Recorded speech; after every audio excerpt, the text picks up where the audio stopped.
प्यारे साथियों, Anjali recording studio Maryadpur जनपद मऊ के तत्वाधान में पुनः एक बड़ी सुंदर भजन ए शंकर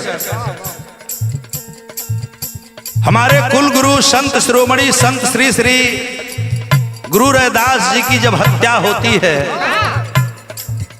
राजस्थान के धरती पर, जिसको हमारे लोगों को दिखाया गया कि भक्त ने सीना चीर करके जनेऊ दिखाया। श्याम कुंभ मंदिर में शाम का समय रहा, संत गुरु रैदास अपने शिष्या से मिलने उपदेश देने के लिए राजस्थान गए हैं और हमारे कुल गुरु संत शिरोमणि की भजन चल रही थी। उनके जीवन की एक आखिरी भजन है दयाल बाबू, आपके स्टूडियो से इस गीत को भेज रहा हूं। इसी गीत को सुनने के बाद हमारे देश के मनुवादियों ने संत रैदास की हत्या कर दिया। वह भजन कौन सी है, जरा बना क्या हो बेटा विमलेश।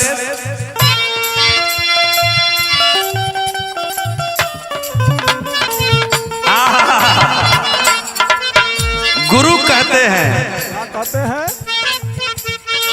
जीवन 4 दिवस का मेला रे संतो, 4 दिवस का मेला, 4 दिवस का मेला रे संतो। जीवन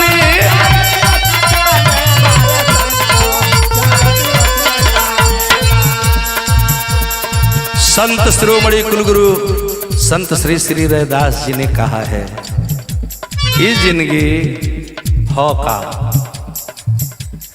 जीवन 4 दिवस का मेला रे संत, 4 दिवस का मेला।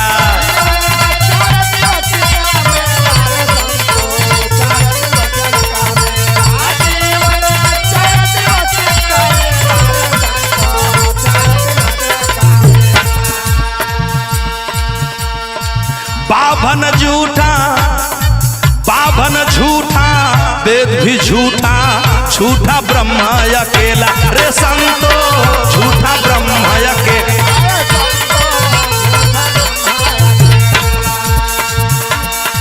मंदिर भीतरी मूरत बैठी, मूरत मंदिर, मंदिर भीतर मूरत बैठी, पूजती बाहर चेला रे संतो, 4 दिवस का मेला। जीवन 4 दिवस का,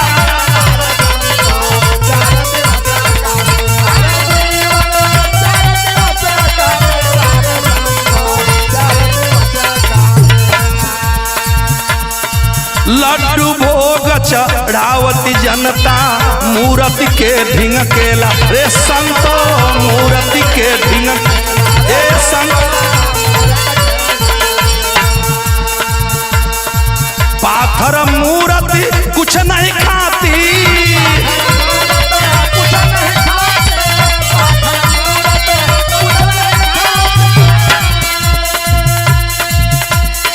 हमारे गुरु ने कहा है अपनी वाणी में, लड्डू भोग चढ़ावती जनता, मूर्ति के ढिंग केला रे संतो।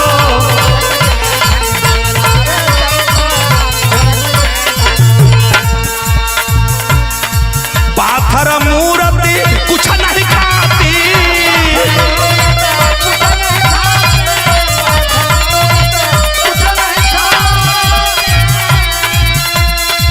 पाथर मूर्ति कुछ नहीं खाती, खाते बाभन चेला रे संतो, 4 दिवस का मेला।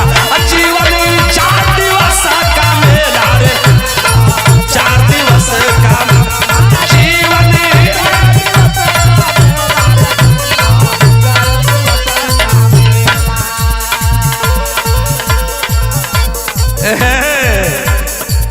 जनता लीहती बाभन सारे, प्रभु नहीं दे तया धेला ए संतो, प्रभु नहीं दे तया धेला।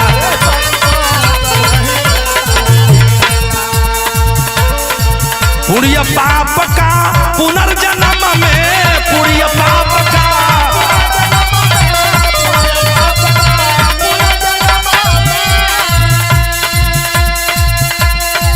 आपके लिए कहा गुरु ने, पुण्य पाप पुनर्जन्म में, पुण्य पाप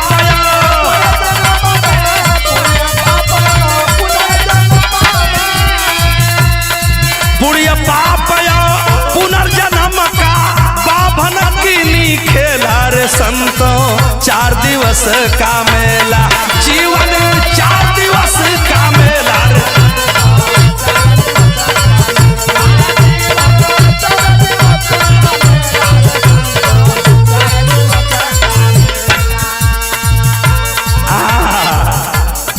स्वर्ग नरक कुंठ पधारो, गुरु शिष्य या चेला रे संतो, गुरु शिष्य या ए संतो।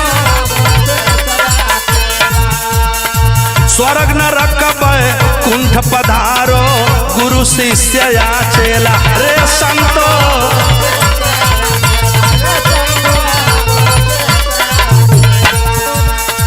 जितना दान देव गो जैसा, जितना दान देव गो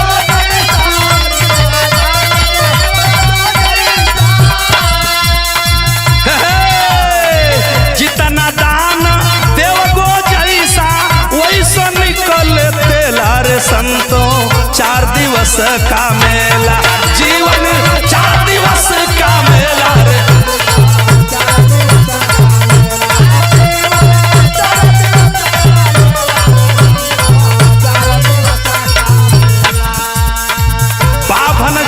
सभे बहकावे जहत मचे बवेला रे संतो, जहत मचे।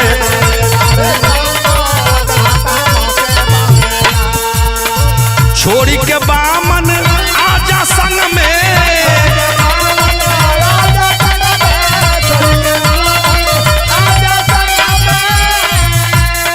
छोड़ी के बामन आजा संग में, कहा विद्रोही अकेला रे संतो, 4 दिवस का मेला, जीवन 4 दिवस का मेला रे।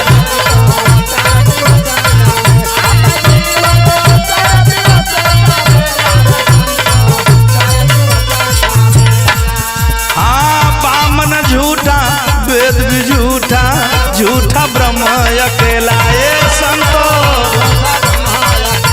ए साहेब।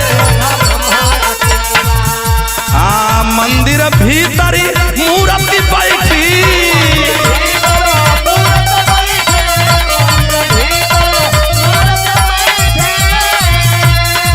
पूजक बाहर चेला रे संत, 4 दिवस का